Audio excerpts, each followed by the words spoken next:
Hey everyone, this is Joshua Orro of Mustang Prince Orro Reports. Man, I can't believe Christmas is getting really close. And also, during this time of year, what I like to do more than wrapping presents, decorating the house for Christmas, or singing Christmas songs, what I love to do is watching classic Christmas films. They're what really put people into the Christmas mood. Whether it being films about beloved holiday stories or real events or something else that might get people into the Christmas mood, they'll be always enjoyable to watch around the time. And I'm here to be counting down my top 25 favorite films to watch during the season to be jolly. Now, why 25 you're kind of asking?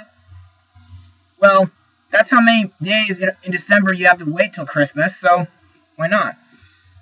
Now, I gotta warn you that some of these films are kind of a tie, and some of them may not have anything to do with Christmas, but it's still enjoyable to watch during this time of year. And if your favorite holiday films aren't on this list, it's perfectly fine. Or either the fact that we all have different tastes, or either I don't have them yet, or I just don't think they'd be good enough to be on the list. So, with that said, get some eggnog, popcorn, or a certain coffee, and grab your own Christmas CD. For this is my top 25 favorite films to watch during favorite holiday films. Number 25. Now, to start, my number 25 spot happens to come from a Secret Santa who I was new to at Musical Theater Village. This film happens to be called Santa vs. the Snowman. It was kind of a film that was like the time when 3D films were kind of new nowadays, but they weren't released to theaters too often as they used to nowadays. But still, this film is kind of a little similar to Nightmare Before Christmas. It's like, the story is mostly about a silent snowman who doesn't know how to speak. And when he encounters Santa's North Pole area, he gets a little jealous and decides that it's time someone else tried to be Santa. So the snowman builds up an army of snowmen and tries to fight Santa to win Christmas. And also, just to let you know that the guy who plays Santa is, unfortunately, the late Jonathan Winters. Man, he was a really great voice for Santa before he passed away as Papa Smurf in Smurfs 2. Well, if you can happen to find this one in your local DVD shop, give this one a watch. I don't think you'll be able to find it on Netflix, but be sure to check it out someday. Or probably you can see it on YouTube if you might. Santa vs. the Snowman. One kind of underrated film about Santa Claus and a snowman. Number 24. Now, before I start, just to let you know that this one may not have anything to do with Christmas, but there's one part of it that kind of does have something to do with Christmas. And another thing, now to be honest, I did enjoy some of the films that Don Bluth did release during the 90s, even though some of them were considered bad. But this one did break Don Bluth's curse. Anastasia is my number 24 spot. The reason why this one is on the list is because there's only one song in the movie that kind of is a bit Christmas spirited. The song is called Once Upon December. However, the whole film may not be Christmas spirited, but just still, the story has something to do with family in a way. The whole film is about Anya trying to seek family 10 years after Rasputin tried to overthrow the Tsar, and everyone believed that Anastasia is still alive. So it's like Anya teams up with Dmitri and Puka and his friend Vladimir to go to Paris to convince the Dowager Duchess Marie that she is Anastasia, and so she can win her family back. This film is enjoyable, and Christopher Lloyd does a great job of being Rasputin, and Bartok, played by Hank Azaria, is really hilarious. But Puka is also my favorite character in the film. It's like an adorable dog. So, this film will always be a warmth for your family. Number 23. Now, this one is another one that's not having anything to do with Christmas, but it is something based on a real event. Now, have you imagined what it would be like in early Alaska, during the time when sled dogs were the only known transportation? Well, the film I'm talking about happens to be Balto. It's a story about a wolf dog who's mostly outcasted by everyone in Nome, Alaska.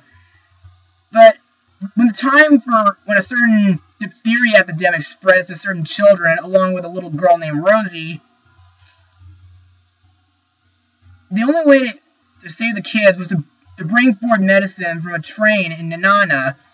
But when the jerk Steele gets the team lost, Balto and his friends Muck, Luck, and Boris try to help the team get back to Nome before the children get worse. Now this one does seem to warm my heart, even when I first saw this one in theaters.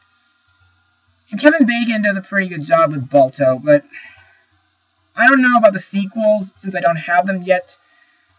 But still, stick with this movie and you'll be in for a Christmas special surprise. Number 22. Now this one is going to be a tie, but just to let you know that it's about penguins. And I kind of apologize for not having a certain penguin film called In Search of Santa on the list, but I thought I'd make it up to you guys with these two. Happy Feet and Happy Feet 2. Now, these two films may not have anything to do with Christmas, but just still, it's one film that does set the wintry mood for Christmas. Let's start with the first movie in my tie. In Happy Feet, when Mumble is born into a colony of emperor penguins, he finds himself unable to be accepted by all the other penguins, lacking the ability to sing a heart song, which is a mating song which all penguins can perform at an early age. However, Mumble does have the talent of tap dancing, which is derided by his peers and scorned by the penguin elders as displeasing to their deity. Later on, after Mumble meets Ramon and the Amigos, Mumble's gift for dance is blamed for the cause of their food shortage, which is in reality caused by nearby trawlers depleting local fish stocks. After being virtually outcasted by his colony, he goes in search of the humans to reason and communicate with them. Now, this one is a really great film, and the songs are really toe-tap and enjoyable. Sometimes I can't feel like singing along to them. But the sequel, on the other hand, isn't as good as the first movie, but I still enjoy it, though. But the plot of this one is kind of way different. It's about Mumble's problem with his son Eric, who's considered chorophobic. And he does meet up with a certain puffin named Sven. I don't know why he's out there, but they believe he was a penguin who could fly. But then later on, things get worse in the film when the whole penguin nation is trapped by a huge iceberg after a big earthquake. Which is kind of similar to what's going on now. Not only global warming, but ice shifting. However, the songs in this one are still as enjoyable as the first movie, but there is a little bit of an adult humor, like Eric pissing himself and a skua taking a poop on the penguin elder. And also, there are useless characters such as Bill and Will the Krill in this one. But you should still give these two a watch. Happy Feet and Happy Feet 2. Two films that will be a bit toe-tapping, but you can still watch them during the holidays. Now, to end this part of my countdown, this one's another one that my number 21 spot happens to go to another film that's kind of based on something that really happened. The film is Buster and Chauncey's Silent Night. The story is about this movie is kind of tells how the classic song came to be. The story is about two mice who go to a town in Germany called Oberndorf. They want to perform for their queen who's coming to the town for Christmas. But during their visit, things kind of go a little bit weird since like not only the cat trying to keep all mice out of the city, but also two thieves arrive in Oberndorf trying to steal the golden treasure of 3 wise men from the church, and they frame a little girl named Christina for it. The songs, however, are they're good. And also Jim Cummings is not too bad as Buster. So, if you haven't seen this movie, give this one a watch, and you'll be in for quite the Christmas spirit. Well, that's it for now, everybody. But be sure to tune in for part 2 tomorrow. Hopefully. Well, see you later.